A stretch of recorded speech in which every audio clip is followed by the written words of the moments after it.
Assalamualaikum warahmatullahi wabarakatuh. Kami dari kelompok 5, perkenalkan saya Salviana. Saya Vita Dinda. Saya Winda Widastri. Dan satu anggota lagi kami yang berhalangan hadir, Jessie Novanka. Di sini kami akan membahas tentang hukum Faraday. Check it out. Sebelum kita melakukan percobaan, mari kita pahami dulu hal-hal tentang hukum Faraday. Hukum Faraday dirumuskan oleh ahli kimia dan fisika asal Inggris Michael Faraday pada 1833. Faraday menjelaskan penemuan tentang aspek kuantitatif dari elektrolisis yang akhirnya menghasilkan dua hukum elektrolisis Faraday.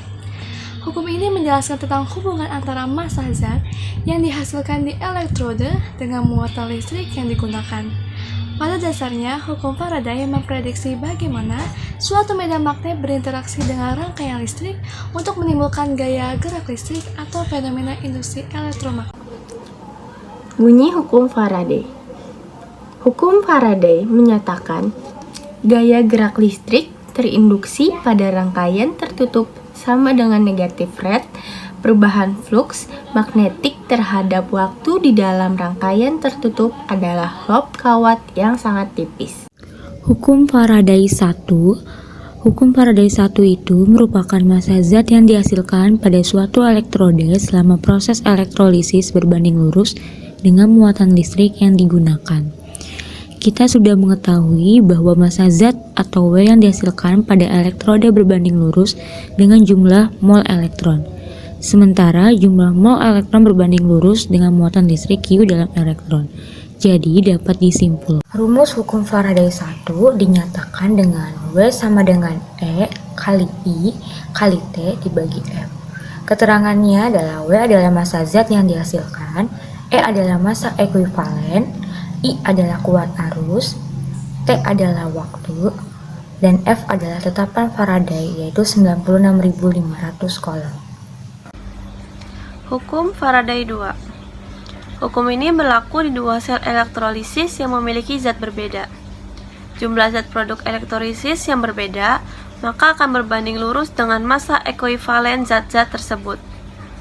Bunyi hukum Faraday 2 adalah massa zat yang dihasilkan pada suatu elektroda selama elektrolisis atau W berbanding lurus dengan massa ekuivalen atau E zat tersebut. Apabila sebagian sel elektrolisis tersusun berdasarkan seri atau arus listrik sama atau jumlah muatan listrik yang sama juga, maka perbandingan massa zat-zat yang diperoleh akan sama dengan perbandingan massa ekuivalen masing-masing. Rumus hukum Faraday 2, W1 per W2 sama dengan E1 per E2. Keterangannya, W1 adalah massa zat 1 atau gram, W2 adalah massa zat 2 atau gram, E1 adalah massa ekuivalen zat 1, E2 adalah massa ekuivalen zat 2. Nah, kalian sudah mendengar penjelasannya kan? Mari kita mulai percobaannya. Percobaan Faraday membutuhkan beberapa alat. 1. Sebuah magnet yang dimana diberi tanda N sebagai kutub utara dan S sebagai kutub selatan. 2. Kawat tembaga yang kita buat lilitan untuk beberapa lilitan yang selanjutnya kita sebut kumparan. 3. Lampu. 4. Alat pengukur tegangan. 5. Kabel. Alat itu pun sebagaimana yang terlihat seperti gambar ini dari ujung-ujung kumparan dihubungkan ke lampu dari alat ke alat pengukur tegangan menggunakan kabel. Faraday menyatakan apabila sebuah magnet digerakkan ke dalam sebuah kumparan, maka akan timbul gaya gerak. Mari kita buktikan. Saya pegang magnetnya, lalu saya gerakkan maju mundur atau keluar masuk dari sebuah kumparan.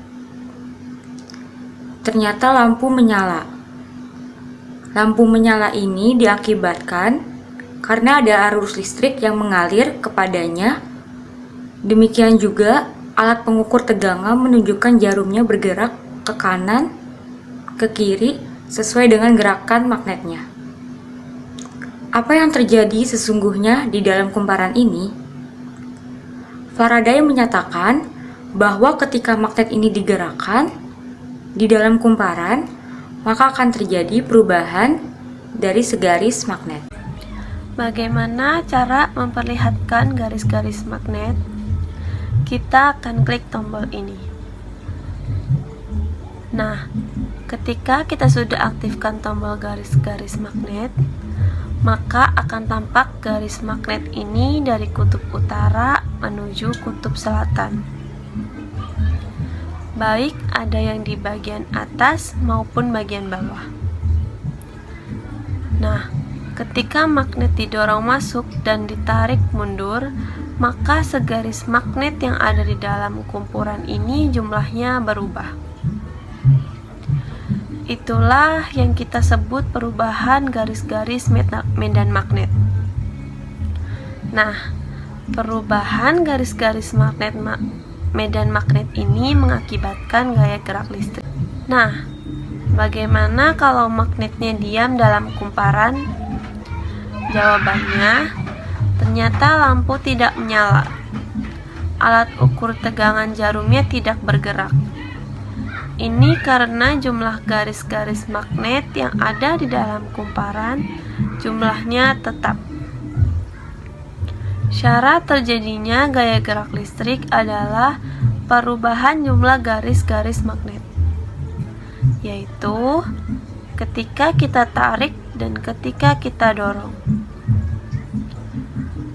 Semakin cepat kita mendorong dan menarik magnet, maka perubahan garis itu akan sangat besar atau sangat cepat, sehingga arus yang ditimbulkan tidaklah besar.